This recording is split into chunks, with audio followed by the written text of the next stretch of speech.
BEd second year language across the curriculum का आज हम क्वेश्चन करेंगे। What do you mean by short play और dramatisation, write the objectives of it's.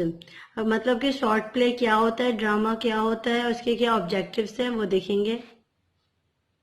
Meaning of short play और dramatization. A play is a form of literature written by a playwright, usually consisting of dialogues between characters intended by theatrical performance rather than just reading. इसमें क्या होता है, जब हम ये जो short play नाम से पता चल रहा है कि इसमें क्या होता है, प्ले होता है एक तरीके से। हम जब हम जो लिटरेचर होती है, जो कि हमारी पढ़ाई होती है, जो कि हम रिटर्न तरीके से जो पढ़ते हैं, उसी चीज को हम ड्रामा में कन्वर्ट करके या फिर शॉर्ट फिल्म या शॉर्ट प्ले के जरिए पढ़ते हैं, जिसमें कि जो हमारे डायलॉग्स होते हैं, करेक्टर्स होते हैं, हमें किस तरीके से किसी से बात करनी है, वो सारा उसमें बताया जाता है। कि जो हमें शॉर्ट प्ले बना रहे हैं तो उसमें हमें डायलॉग्स, हमारे क्या करेक्टर्स होगा, वो सारा चीज इसमें बताया जाता है। और इसके जरिए ही हमें इसमें जो बच्चों को एजुकेशन होती है, लर्निंग होती है, वो करवाई जाती है। In other words, it is a one act play means a short piece of drama that consist of only one act.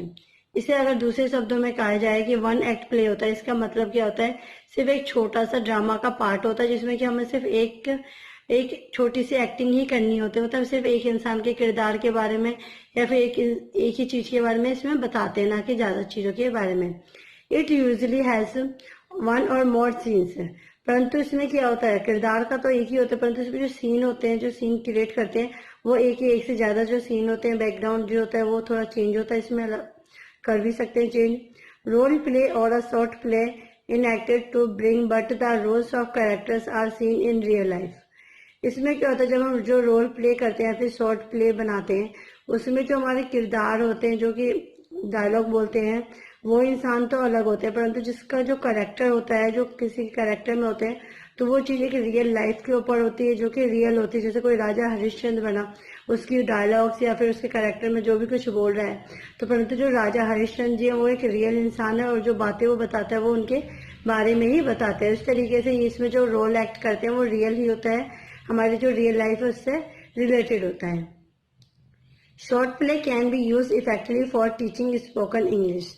इसमें क्या होता है, जब हम शॉर्ट प्ले करते हैं वो बहुत ही ज्यादा इफेक्टिव इस तरीके से होता है जिसमें हम इंग्लिश के वर्ड्स को यूज करते हैं, जिससे कि जो बच्चे होते हैं वो भी अच्छी तरीके से उसे समझने में पूरा ध्यान देते हैं, पूरा कॉन्सेंट्रेट से उस चीज को समझने का प्रयास करते हैं। प्लस में इसमें टीचर का जो रोल होता है वो भी बहुत अच्छा होता है। उसमें इस जरिए जो बच्चे होते हैं वो टीचिंग अच्छे तरीके से कर लेते हैं, जो कि टीचर उन्हें कराने में सक्षम हो पाती हैं।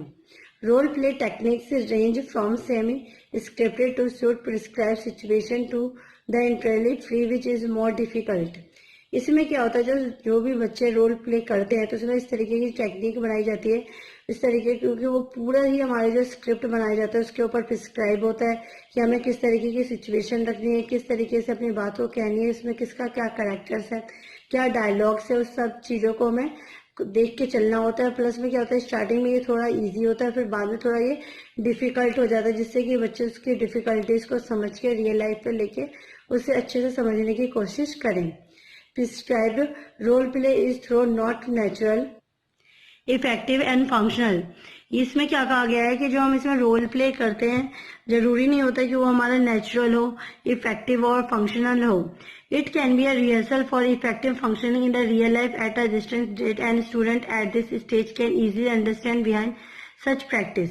परंतु ये इसलिए करवाया जाता है जिससे कि जो बच्चे होते हैं उनकी रिहर्सल करवाई जा सके, जो कि वो उस किरदार को समझ सके जो कि उनके बुक्स में दिए गए हैं, जिससे कि वो उस चीज को समझ के अपने रियल लाइफ में लेके आए, और स्टूडेंट उस चीज को पढ़ने के साथ साथ एक मूवेबल मूवी की तरह या फिर प्ले की तरह उसे देख के, उसके सीन को देख के उस चीज को अपने माइंड में ज्यादा टाइम तक बैठा सके, और जो चीज उन्हें समझ ना आए वो उसकी बार बार प्रैक्टिस करके समझ सके। ऑब्जेक्टिव्स क्या है हमारे शॉर्ट प्ले के। Our role play serve the following purpose. जो हम रोल प्ले करते हैं उसके कुछ पर्पसेस होते हैं, वो देखेंगे। Bring out the roles played by the people in practical life. इसमें क्या होता है, जो भी हमारे जो रोल्स होते हैं वो इस तरीके के बनाए होते हैं जिसमें कि जो कि हमारे प्रैक्टिकल लाइफ के ऊपर डिपेंडेंट होते हैं, जिसमें कि जो बच्चे होते हैं पूरे इस तरीके से उसे निभाने की कोशिश करते हैं जैसे कि वो सारा सीन उनके सामने रियल में क्रिएट हो रहा हो।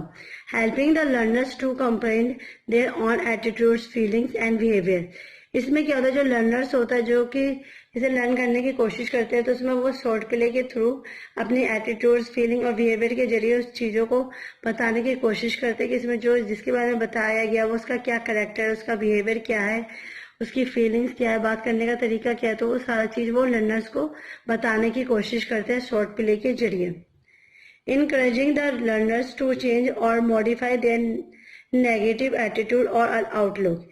इसमें क्या होता है, वो इनकरेज करता है लर्नर्स को जिससे कि वो उस चीज़ को चेंज कर सके। उसके अंदर कुछ जैसे कुछ बुरी आदतें हैं या फिर वो लर्निंग नहीं कर पाता, तो उसमें जो उसे प्रॉब्लम होती है उस चीज़ को वो चेंज कर सके, जो नेगेटिव एटीट्यूड है उसे हटा सके, कुछ जो अच्छी चीज़ें होती हैं उसे मॉडिफाई कर, उससे अपने आप पे इतना ध्यान दे कि वो अच्छे से लर्निंग कर सके और वो पूरी तरीके से अपना कॉन्सेंट्रेट करके लर्निंग करें।